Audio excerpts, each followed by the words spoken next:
Thank you. It's an enormous privilege to present in front of this audience. It's sort of like homecoming to me as an alum of University of Wisconsin to participate in the event organized by the University of Wisconsin. Also, I don't get to be live streamed very often. And then, of course, because of the colds, I don't get to stay home very often, where I'm supposed to be on the road. So in addition to having a concern whether I will deliver to your audience, I'm now also wondering whether in the middle of my presentation, my stepson is going to come to my basement and my mother in Croatia is going to see it on YouTube. So it's quite a unique situation. The topic today is the dairy consolidation. Mark, in his introductory remarks, went back to 1930s. I would like us to go a little bit further back to ancient Egypt. And the reason I start with this slide is because we can slip into a mode that we consider consolidation from one angle only. It is bad, we are losing farms, we are losing farmers, and therefore we need to address it. That is certainly a problem that is going to be the angle I'm going to take for the rest of this presentation as well. But I want us to take a step back and understand that the reason we even have a civilization is because of agricultural surplus. When the first civilization was formed, it was because the River Nile was so conducive to irrigation, growing crops, that for the first time in human history, we were able to not just feed the farmers, but produce more than farmers need to feed themselves. We were able to produce the first surplus that was used for military, that was used for craftsmen, that was used for government, and all other non-food producer groups.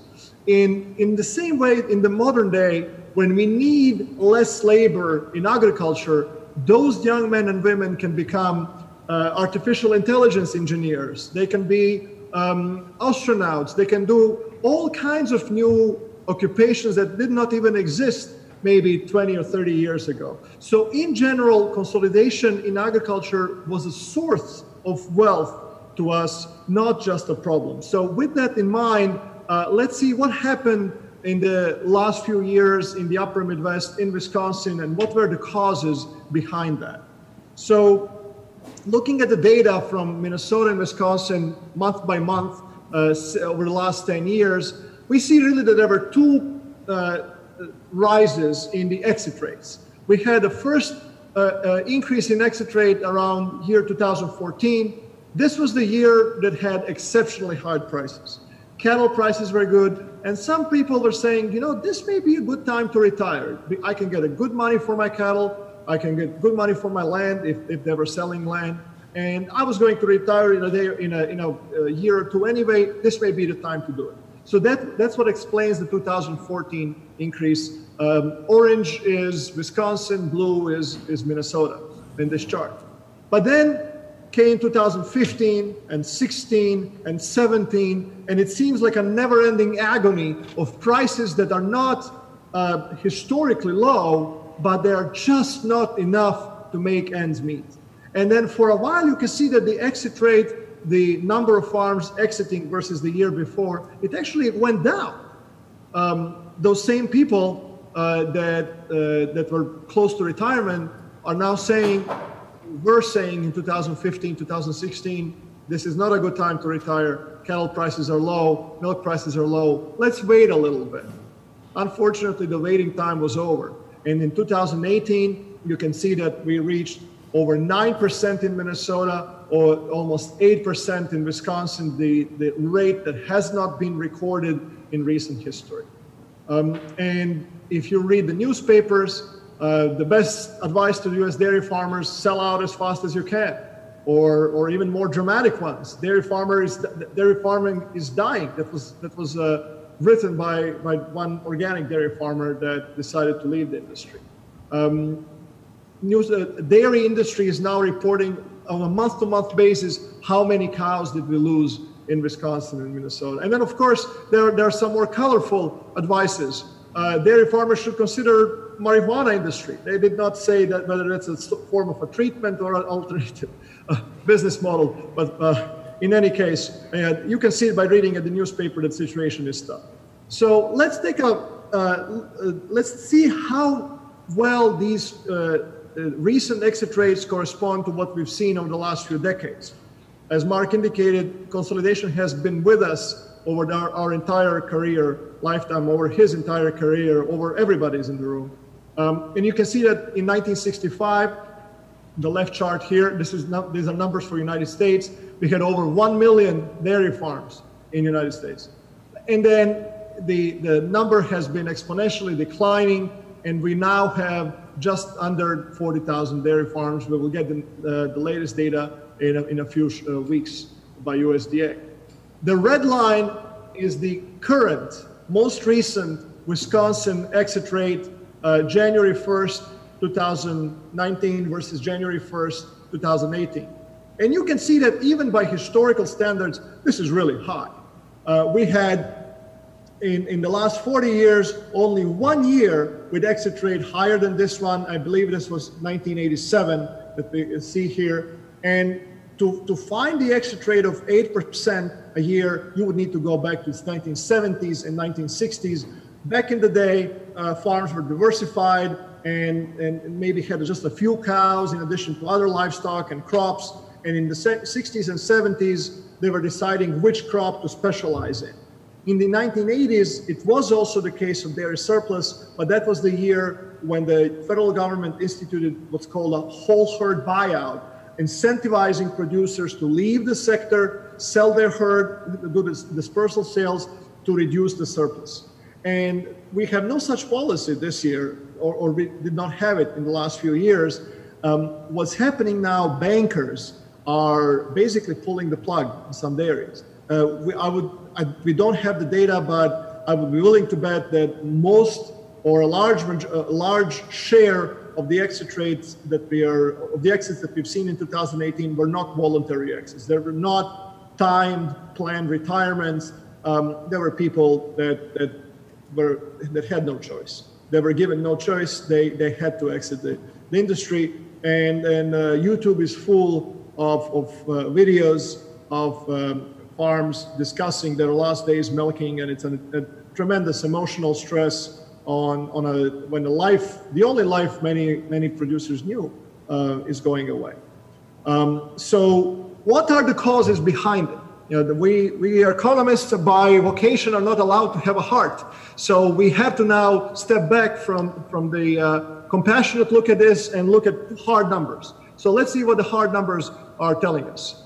The first source of the issue is just simple productivity growth. On the left side here, the blue line is the US population growth year over year. And you can see that population in US these days is growing at just under 1%. In contrast, the productivity of dairy cows is growing faster. It's been growing in the early 1990s by over 2%, and it's now down to just 1.5, 1.2% is what would be a regular inertia of motion increase in milk produced per cow. So if our dairy herd is getting better at a faster pace than our domestic market, the number of people, then there are only 3 ways that you can make the supply and demand meet at a reasonable price level. First, you have to reduce the number of dairy cows. And that has been the approach that was, in fact, the relief valve from 1950s all the way to the beginning of the century, as you can see on the right-hand slide, on the right slide here. Second, you can increase the per capita consumption of dairy products. That has also been the case. The consumption of cheese in particular has been growing strongly ever since the 1970s. But in addition to that, the third the third equilibrating channel was the growth in exports. So the dairy herd in the United States, as you can see on the left chart here, the dairy herd stabilized in the early 2000s and has stayed stable since, precisely because the US dairy exports started growing and growing at an immense pace. We began this century with only 3–4% of milk solids exported. Typically, those were just surpluses of storable commodities not very differentiated, not even adjusted well for export markets. We were opportunistic exporter at that time. When we had more commodities than we needed domestically, we would push them abroad, but we weren't really planning around it. We weren't organizing our strategy to, as a national industry, to go after exports and be a dominant force in the world markets. That changed sometimes in the early 2000s and really came to fore after 2005. In fact, on the right side chart, if you see the US share of world dairy trade, of the total world dairy volume, has increased from just over 6% in 2003 to 17, 18%, depending on the month and the year nowadays. So we have grown our exports not just because there was additional demand from China, Southeast Asia, or other countries where the middle class was growing. We grew our exports because we were stealing market share. We were better than other exporters in satisfying that demand.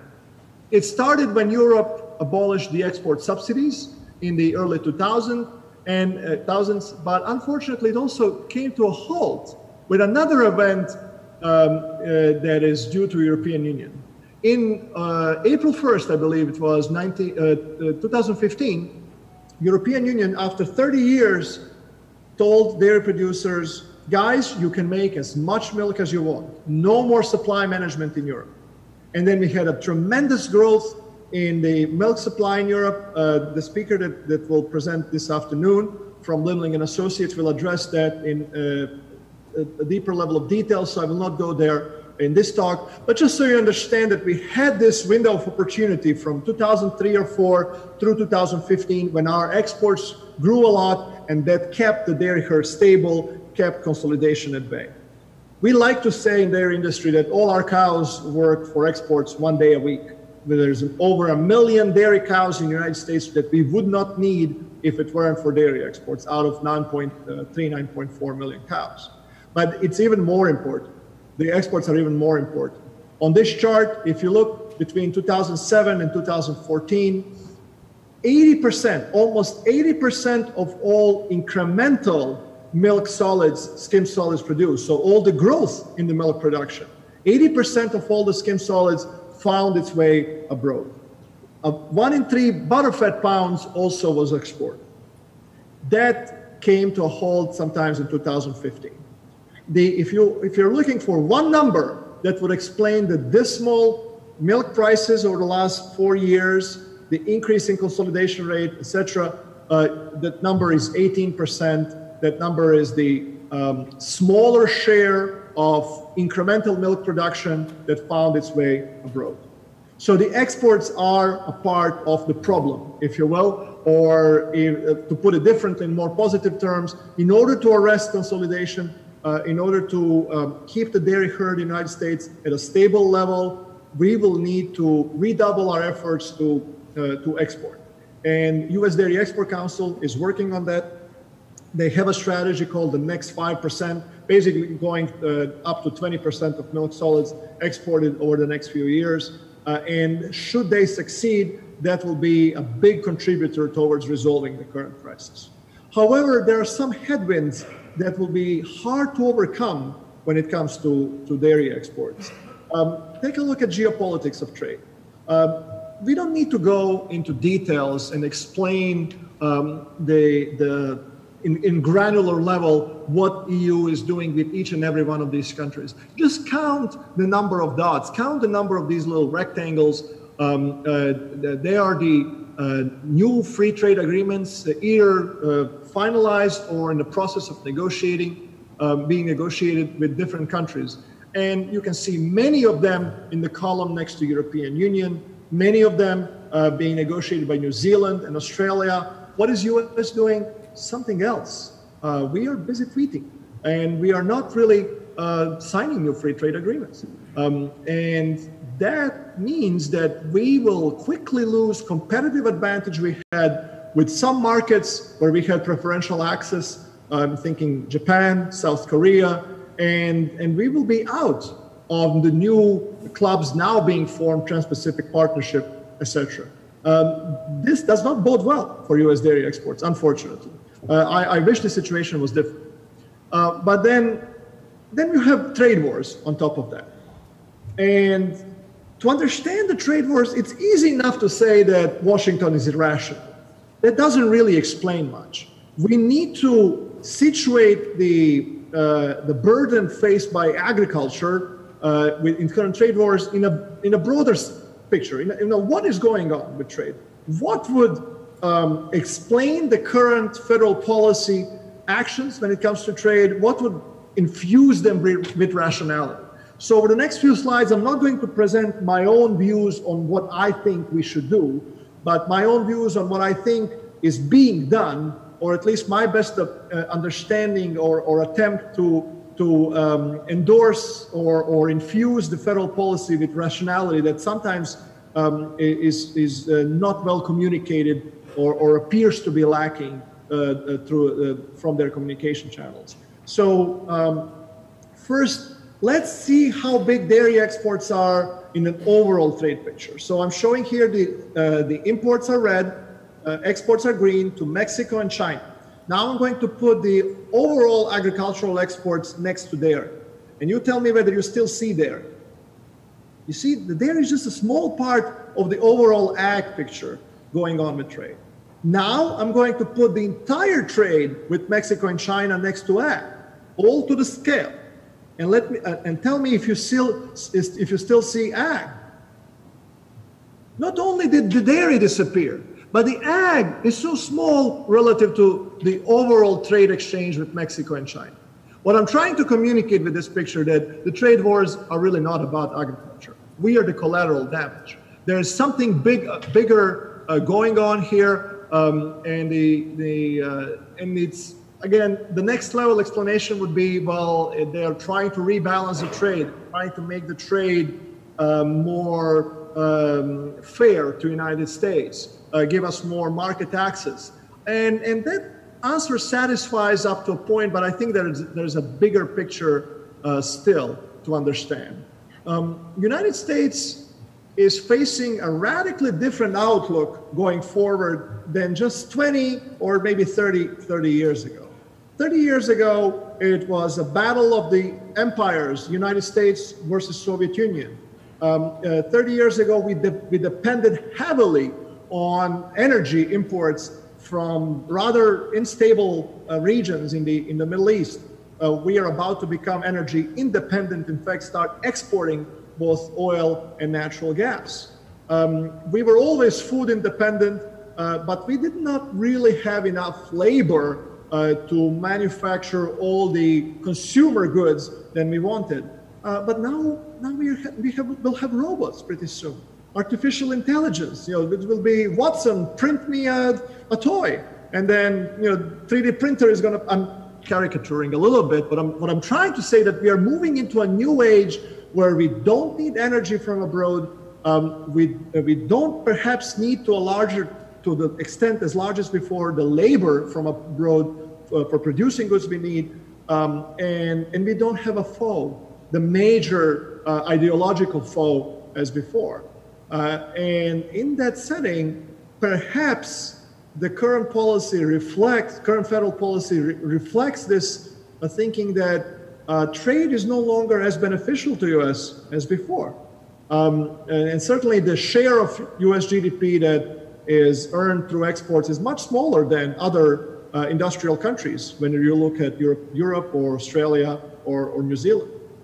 So this also does not bode well for agriculture if my conjecture is correct. And I'm certainly not the first or the only one to put this forward. There are other geopolitical analysts that have arrived at the same conclusion. If this indeed is what's going on, then my forecast would be we will reclaim the access to Mexico as elections approach, but China deal will always be just 3 weeks away, and there is always going to be some last hurdles, but really not enough interest on US side to conclude that trade agreement. I hope I'm wrong, but this is certainly plausible enough, even if it's not the most likely, it's plausible enough conjecture that we need to talk about it on a forum like this, and that's why I have this slide for you today. Okay, so export aside, now we have to look at the factors within the dairy industry itself. So this is another look at consolidation from another angle. The number of dairy farms by decade is in the blue line, and then the production, the average production per farm are these empty bars. And long story short, the average farm size about doubles every decade. At least that was the case historically.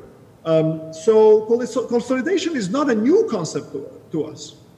But why are we now seeing this high exit rates? Okay, exports have slowed down. We identified the first source. Is there anything else to it? I think there is. I think there is another major factor that we did not have before. And here's what I think is going on.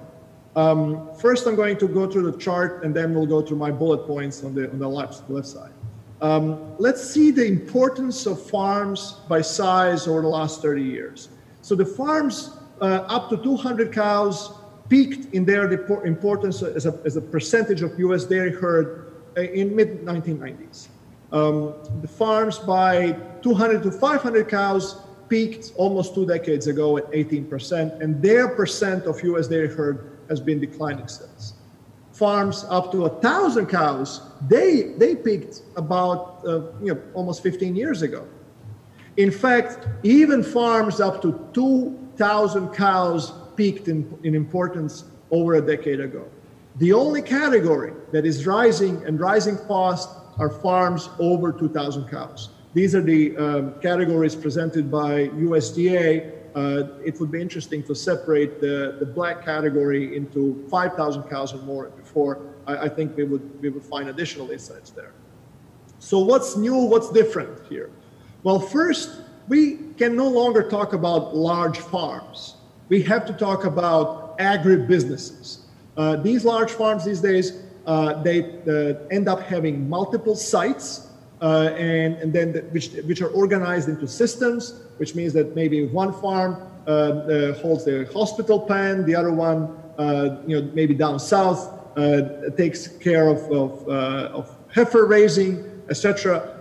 So it's no longer just, okay, this is a larger farm on one site, so we have a red barn and a larger farm. The larger farm has grown to be an agribusiness, and it's also, with its growth came the ability to pull in non-family partners, which means external capital. With external family equity financing, you are no longer relying on retained earnings for expansions. So for example, Mark has presented probably in previous years the 3-year cycle that has been perhaps noticed in the U.S. dairy industry and over the last 20 years. And that was driven to some extent by, we have a good year, good prices, increase our equity, and then the next year producers go in and make expansions because they have some cash on hand. When you have a larger share of U.S. dairy herd with an access to external equity financing, not debt financing, but equity financing, you no longer have the primary this push-pull effect of cycles. These are farms that have set the plans for the next 2, 3, 4 years of how they will expand, where will they expand. The permitting has started now for 2020, 2021 in some milk sheds. And that's a big change. And these agribusinesses are no longer even constrained to one milk shed. They still typically have one domiciled milk shed when they have expertise, long history, etc. But they will grow opportunistically and may move from one part of the country to another, depending on where the milk prices and the feed conditions and water availability and permitting will allow them to do that. All of this together means that a larger percent of U.S. milk is now produced by dairies that are not last generation dairies. When you look at the number of dairy farms we had in the 1960s, 80% of them were no longer there in 1990s. When you look at the situation in 1980s, 80% of those farms were no longer with us in 2010, 30 years later. So within one generation, about 80% of dairy farms will exit business. It used to be the case historically that also means that 20% that will stay used to have about 20-25% of the milk at the beginning of that transition. But now we are finding ourselves in a situation that a large share of US milk is produced by dairies that are not planning to go anywhere. Now they may be pushed out by their lenders, they may go bankrupt, but they are not facing this transitional crisis where the next generation may decide they don't want to come back on the farm. All of this means that the supply of US milk has likely become less sensitive to prices on the downside. It takes more severe signals to induce the contraction of US dairy herd. There's one more factor that I'd love to talk about just for a minute or two. I understand I'm probably approaching Mark is there telling me to, one more factor that particularly affects the Minnesota and Wisconsin are the block barrel spread. Over the last few years, we've seen a number of additions to the barrel capacity. The consumers are really moving more towards blocks, more natural cheese, and that has pushed the spread between the block and barrels adversely to our region, and particularly in Minnesota, that has depressed milk prices considerably. So what are our ways out? And perhaps we can end here, and then I can leave the Farm Bill for Q&A. Well, first, the internet and with rural broadband, perhaps we can look for ways to combine farm work with off-farm entrepreneurship that does not require you to physically leave the farm. Second, when you talk with dairy consultants, they will still tell you that outstanding cow and cost management still makes a big difference for small and medium farms as much as large farms. And a really outstandingly managed small or medium farm can have cost of production that match large farms. We can have growth through lateral partnerships, which means pool the capital together and maybe have one location do heifers, the other one do cows, etc. So the growth through partnerships. And of course, one of the ways out of the consolidation crisis is income subsidies, dairy margin coverage, dairy revenue protection. I have a few slides of that. We'll keep them in reserve. Happy to talk about them if there should be a question about it. One of the proposed solutions that is increasingly being talked about is mandatory national supply management. Now, as an educator and analyst, I'm not going to give my opinion about it because I want to be trusted when I give my analysis on it, on whatever proposal comes out. But I do want to add that we are too deep into exports to be able to have Canadian-style supply management. We would basically have to send over 1 million cows to McDonald's if we want to have our prices higher than the world prices. And then, of course, there is always the opportunity of different ownership-based career in agriculture. We say we lost farms, but we did not lose these people. These people are as tough as when they were dairy farmers. They are as proud. They have strong work ethic. They have the dedication and willingness to serve, to produce food, to be in the agriculture sector more broadly. And we as economy, we as society, we direly need that kind of people. And when one allows himself or herself to look beyond the immediate opportunities, maybe they will find additional opportunities that they have not contemplated before. So perhaps this is a good stopping point. Mark, back to you.